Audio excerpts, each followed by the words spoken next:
Y aquí volvemos, efectivamente, para nuestra segunda hora en Es la Mañana de Guadalajara. Sí, de Guadalajara, de nuestra tierra, no de otro lugar, de este territorio al que le tenemos tantísimo cariño y que es protagonista por derecho propio de todos y cada uno de los minutos que pasamos en esta versión local radiofónica. Recorremos sus rincones, vamos hasta las zonas más pobladas, más urbanas, nos dejamos seducir por la magia de esa zona más rural, esos lugares prácticamente desconocidos, e incluso nos vamos hasta lugares mágicos de la provincia, que es lo que de primeras me ha prometido hacer en el día de hoy cuando hablamos de la historia de nuestra tierra, nuestro viajero en el tiempo. Claro que sí, José Luis Solano. Buenos días, José Luis. Muy buenos días, Mónica. ¿Cómo estamos hoy, martes? Bueno, pues no andamos mal. No andamos mal, ya te veo que no andas mal. Y para andar, creo que hoy vamos a tener que calzarnos unas buenas botas de andariegas. Porque ayer venía escuchando en la radio a Ángel de Juan que dice que se va a dar una vueltecita por la zona de Bustares y en de la Encina y todo eso, y digo, bueno, pues tenemos que hablar entonces de uno de los puntos más emblemáticos de la provincia, que no es otro que la montaña del Alto Rey.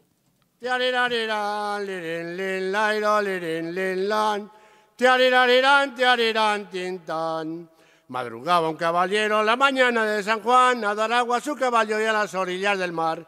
Mientras el caballo bebe canto rústico cantar, las aves que iban volando se paraban a escuchar. Madrugaba un caballero la mañana de San Juan a dar agua a su caballo y a las orillas del mar. Mientras el caballo bebe canta el rústico cantar, las aves que iban volando se paraban a escuchar. La titrón, tiarirán, tintán.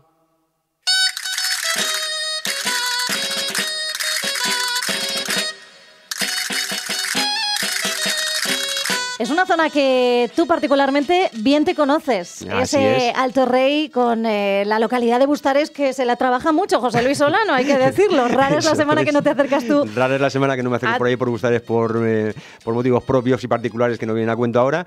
Y por eso tenía muchísimas ganas de hablar de esta montaña, como decía, tan emblemática y que tanto tiene que contarnos. Y por eso me he traído a un bustareño, como dices tú, un bustareño de pro, ¿no? Se dice así. Sí. Un serrano de corazón palpitante por su tierra y por su terruño. Y que sabe mucho de la zona y, por supuesto, de la montaña del Alto Rey. Él es Pedro Vacas, al cual, en primer lugar, quiero felicitar por ese recién inaugurado doctorado y, además, obtenido con una mención honorífica. Doctor Vacas, enhorabuena. Muchísimas gracias, José Luis. Muchísimas gracias. Y bienvenido a los micrófonos de Es la Mañana de Guadalajara. Yo creo que tú eres el más indicado para hablarnos del Alto Rey, ¿no? No, hombre, hay gente que sabe más que yo. O sea, todavía. No sé, dos o uno. Uno o dos, pero desde luego tú, siendo de allí de Bustares, habiendo escrito tanto como has escrito, ya no solo sobre la tradición, sobre el folclore de Guadalajara y de la Sierra, sino del Alto Rey, digo, pues no puede ser otro que Pedro Vacas. Es la primera vez que tratamos este tema aquí en este espacio de historia de Guadalajara. Alto Rey, en las estribaciones de la Sierra de Illón, es uno, como decíamos, uno de los puntos más emblemáticos de la provincia, ¿no? El más emblemático. Y el más mágico para algunos de nosotros. Y no es la montaña sagrada del Santo Alto Rey. La montaña sagrada del Santo Alto Rey. No es el Alto Rey lo que es importante, es toda la montaña. Toda la montaña y que tanta influencia ha tenido cultural y folclórica sobre todos los pueblos de alrededor, que creo que son 6 o 7, ¿no? Aldea Nueva, Bustares y en de la Encina, Prádena, los que subís, en definitiva, en la romería. ¿Cuántos pueblos son? No, los que subimos a la romería son 7 pueblos. 7 pueblos. En la actualidad, que son Aldea Nueva, Albendiego, Bustares, Prádena de Atienza, Gascueña, El Ordial y Las Navas. Hay otros pueblos que están cercanos y que no tienen la costumbre esa de subir, y antiguamente subían romeros incluso desde Riaza y de Ayllón, y sobre todo las zonas limítrofes de Condemios y Miedes tenían mucha fe y mucha devoción al santo y a la misma montaña. Supongo devoción heredada de milenios, ¿no? Porque siendo un punto tan emblemático, ¿cuáles son las primeras constancias, si no documentales, por lo menos orales o folclóricas, que tenemos de la importancia de esta montaña para el entorno? Bueno, la ermita que hay es reciente. La primitiva ermita, hay datos ya que se construyó en el año 1190. Y anteriormente esta era una montaña totalmente sagrada para las culturas animistas de todos los pueblos que había a su alrededor, como pueden ser los arébacos o incluso de la edad del bronce. Porque debajo de la ermita hay una cueva excavada por el hombre, no es natural, es excavada por el hombre, además que tiene la forma de ermita de alguna eremita, porque tienes incluso está construida con una cúpula. Que tienes que ir despacio pero que la percibes y la ves. Y la montaña sagrada del Alto Rey es el primer monte de Occidente que recibió el título de santo. Vaya, o sea, y vamos, no es montaña baladí, entonces. No es los santos lo que hacen santa o sagrada o tienen la devoción de subir a la romería del Alto Rey.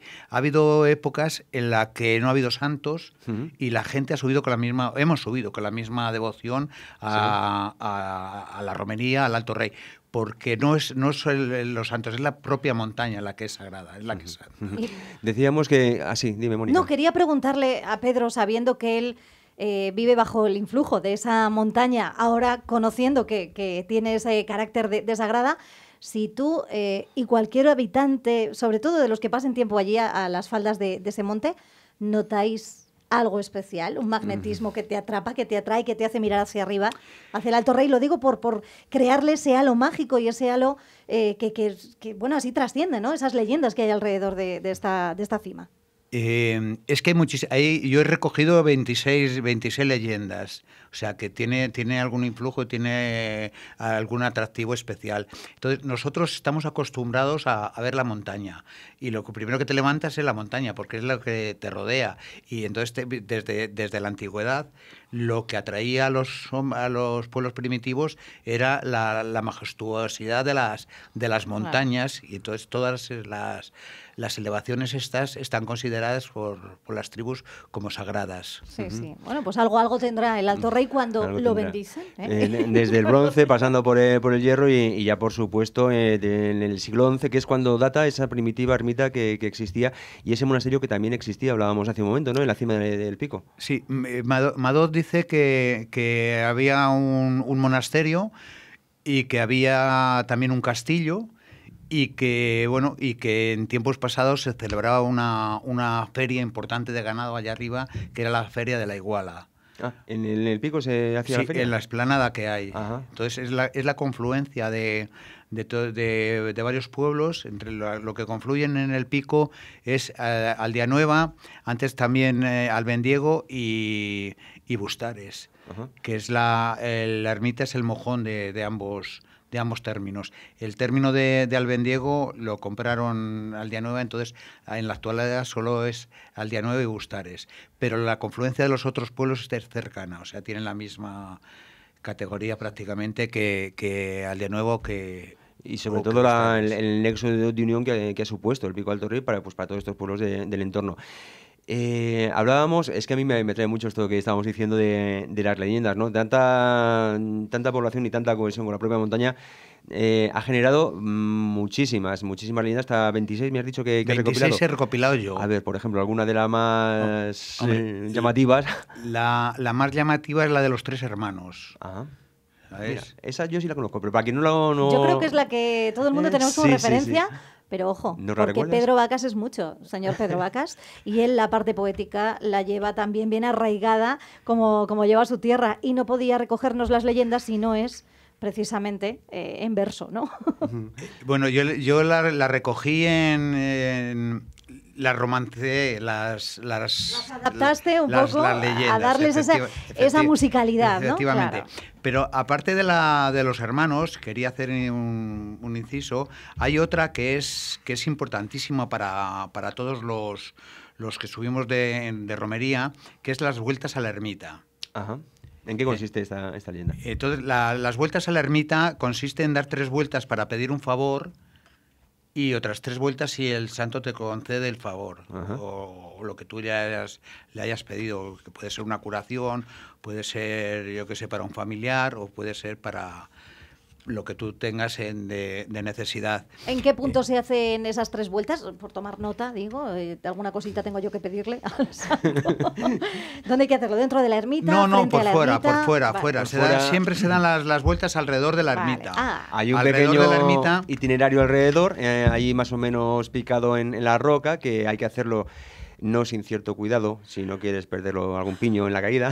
José Luis, Pero tú has pedido ya alguna que otra dádiva al santo. Por que lo no que sepa veo. tu mano derecha lo que hace tu mano izquierda, dice la Biblia, ¿no?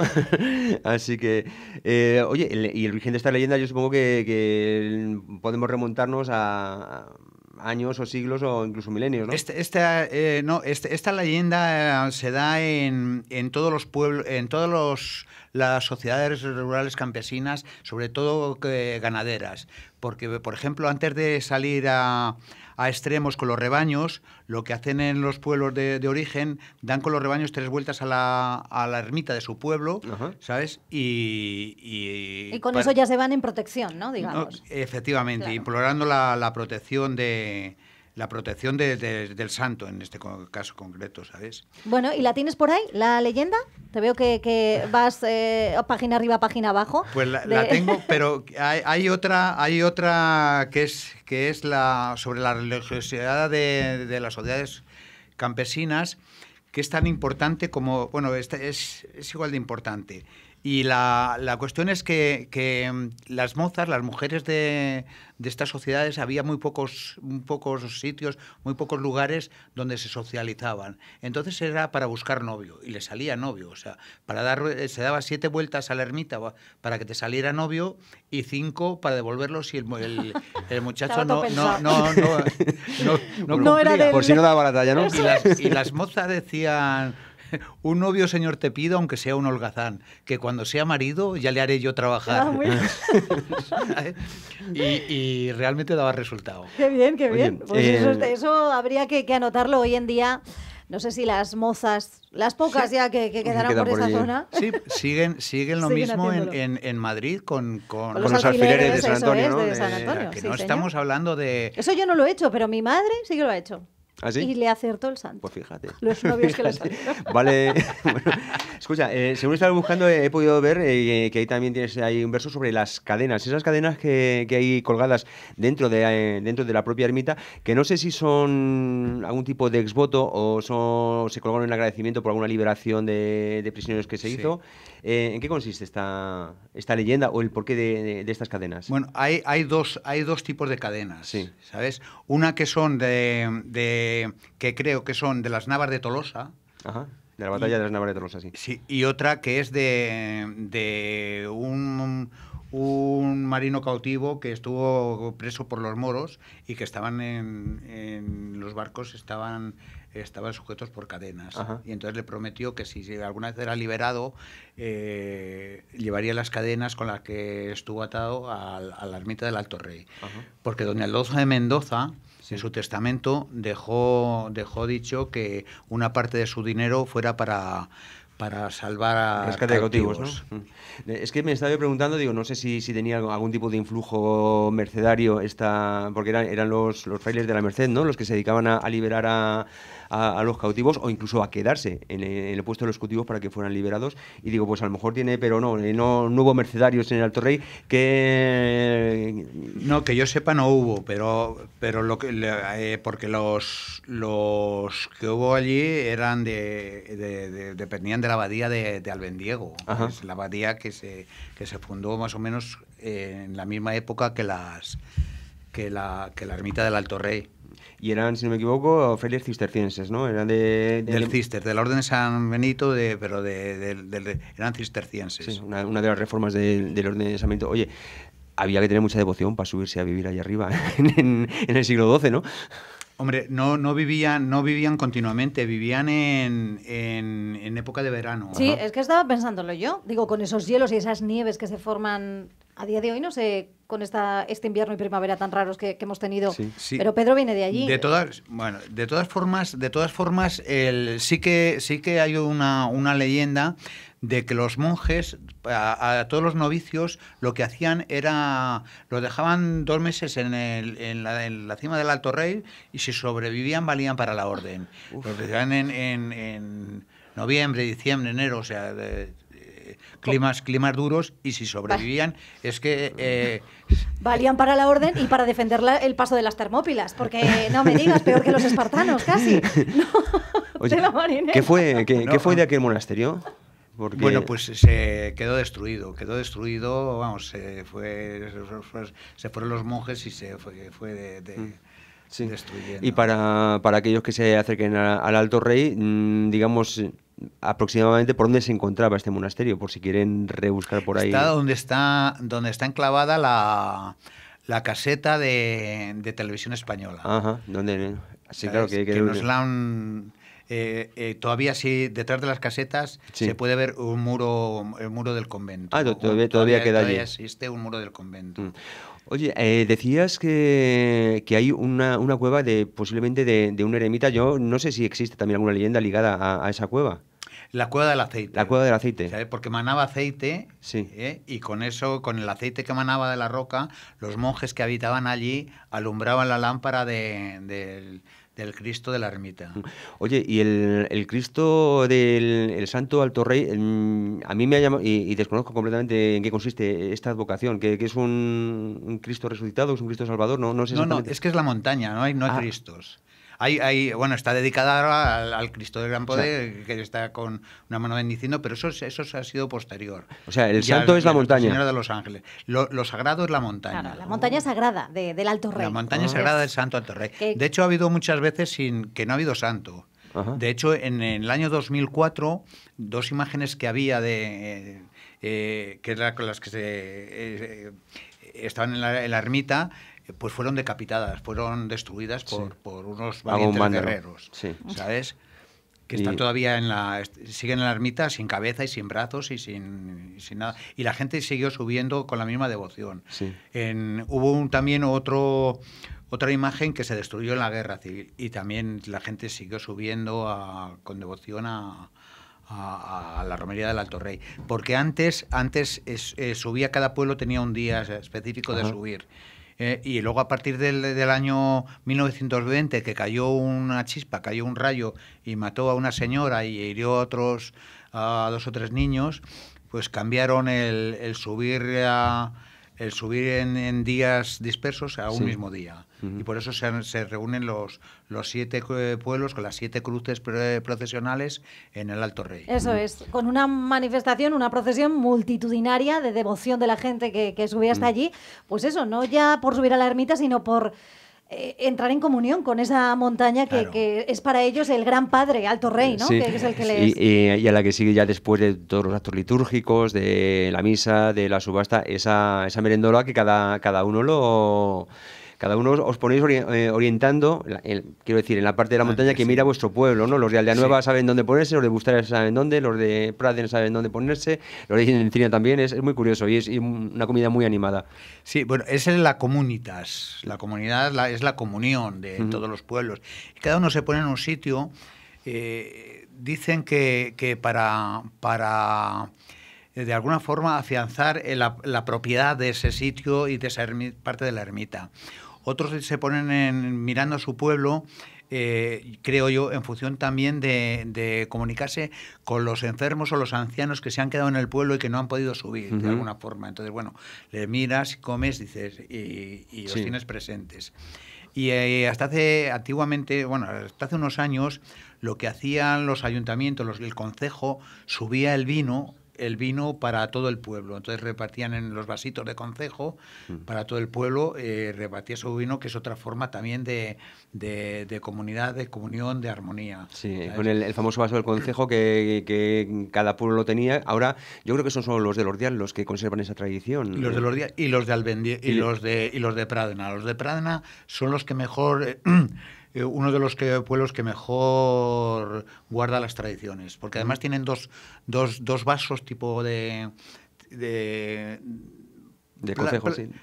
No, Como si fueran canapés, a lo mejor. No, sí, son platos que al mismo tiempo sirven para beber. Ajá. Entonces ellos tienen la costumbre, la tradición de que tú bebes vino, pero tienes que decir una poesía, tienes que decir un refrán. Tienes el santo que me ha traído, vengo a buscar una novia, ¿sabes? Y entonces la rima, y el que no...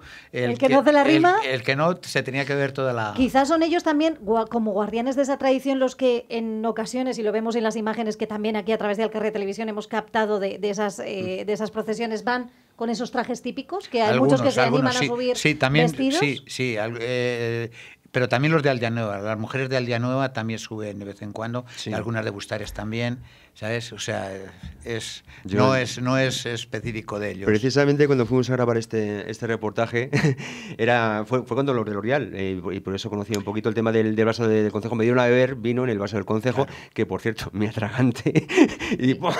Por eso, porque no dijiste una poesía. Lo eché para afuera y no sabía dónde meterme. Digo, van a pensar que estoy despreciándolo o algo. Desde aquí les pido disculpas, que es que me atraganté. Los de L'Oréal tienen la tradición de que suben el pendón, lo suben a hombro los mozos. Sí. Entonces suben por el campo a través y tienen el pendón tiene una característica, que la punta no puede tocar el suelo. O sea, siempre lo tienen que tener en alto. Y buenos mozos eran. Lo suben y buenos mozos, porque es que además el pendón va sobre un mástil que, ojito. Y ese día que no haga viento. Sí, es que hacía viento. En el camino lo suben recogido. Ah, vale, digo, porque si encima tienes que en el camino lo suben recogido. No, pero Pedro, desde la misa hasta las ermitas ya se sube. Sí. Y ahí se hacía viento. José Luis y Pedro, a mí se me han prometido aquí leyendas y poemas. Y pues yo no me quiero despedir eso sin ya que el la doctor. voz inconfundible de nuestro queridísimo doctor, eso es Pedro Vacas, nos cuente alguna de esas leyendas que él seleccione dentro de... Os cuento la que queráis, ¿eh? La que tú más te guste. Más llamativa, sí, para cerrar el espacio, o más atractiva. La que más te guste a ti, esa que te venga a la mente. Veo que no te faltan, lo que pasa es que yo creo que como le gustan tanto todas, claro, ahí está la indecisión de decir esta o esta otra. Pero tenemos sobre todo, ese libro, por cierto, sí, Leyendas del Alto Rey, la montaña sagrada, que está, digamos, disponible. ¿Se puede conseguir el libro que ahora tú tienes entre las manos? No, porque está descatalogado ya. Yo que lo había visto aquí en Amazon, digo, me lo pido, pero es verdad, no. Escrito por él y por su hija, por cierto. Eso es, sí. Bueno, pues venga, anímate con alguna, venga. Si te parece, una corta, que es el testamento de doña Aldonza de Mendoza, ¿sabes? Que lo redactó en Espinosa de Henares, en Guadalajara, el 16 de junio de 1435, y que algunos creemos que fue la madre de Cristóbal Colón. Bueno, sí. Estuvimos hablando también aquí en entrevistas los temas, con el defensor de la tesis, y dijo cosas muy interesantes. Con ese testamento de Aldonza. De doña Aldonza de Mendoza. Eso es. Y dice así: facer para sacar captivos después de mi finamiento. En los captivos que dicho comendador sacare, fasta en la dicha cuantía que los pague la dicha persona. Y otro sí mando a Santa María 1000 maravedíes a un frontal de seda que le prometí de dar. E mando a la ermita del Rey de la Majestad, cerca de Tamajón, 1000 maravedíes e una vestimenta de seda con sus aparejos. E mando a Santa María de Cogolludo 2000 maravedíes, e mando a la iglesia de San Pedro de la misma villa 1000 maravedíes. Y en poesía es así: mando y quiero, y para ornamento otorgo y conozco que fago, establezco y ordeno esta carta de mi testamento, a servicio de Dios y de la Virgen gloriosa. Estando enfermo el cuerpo de la dolencia que Dios me quiso dar, pero en mi seso y entendimiento teniendo la muerte como es natural, mando a la ermita del Rey de la Majestad un vestimento de seda con sus aparejos y 1000 maravedíes en este otro sí. Bueno, pues esas leyendas convertidas y hechas palabras para que podamos todos disfrutar de ella a través de esa recopilación, esa gran investigación que también siempre nos tiene acostumbradísimos a hacer Pedro Vacas, con la cual vamos descubriendo pues nuevos puntos de Guadalajara. Es cierto que el Alto Rey es un lugar al que no se puede ir solamente una vez, hay que volver una y otra vez, te llama. Solo en plan turístico, sino en plan histórico, en modo histórico, para seguir hablando pues de todo lo que tiene que desvelarnos del pasado, del presente y quizá del futuro, con eso de ser mágica esta montaña y ser sagrada. Así que, bueno, yo la verdad es que me quedo encantada. No sé si haremos capítulos con esto, teniendo aquí a Pedro a mano. Depende del protagonista. Ya sabes que yo solo soy un intermediario. No sé. Esto es porque todas las leyendas tienen un simbolismo y una antropología que nos enseñan. Entonces están las leyendas, están el romance de las leyendas y están el simbolismo de cada una de ellas. Claro. Pues si quieres venir a hablarnos de todo ello, invitado a estar desde ya. Así que, y muchísimas gracias por haberte acercado y ya te digo que ya te daré la brasa, que no va a ser la última. No, la verdad es que siempre es un placer recibir a Pedro en estas ondas y que son tu casa y que vengas a contarnos más cosas, porque la verdad es que el ratito se pasa volando. Tenemos un libro maravilloso. Solamente el que se ha traído hoy, Pedro, por no contar toda la producción que él tiene y todo lo que él sabe, porque es una auténtica biblioteca de conocimiento. Y así que tendremos que venir en próximos episodios, ¿eh? Esa cueva magnífica con una vista impresionante de lo que es el Alto Rey. Hoy, protagonista en esta sección de historia, Pedro Vacas, José Luis Solano. Muchísimas gracias. Gracias a ti, Mónica.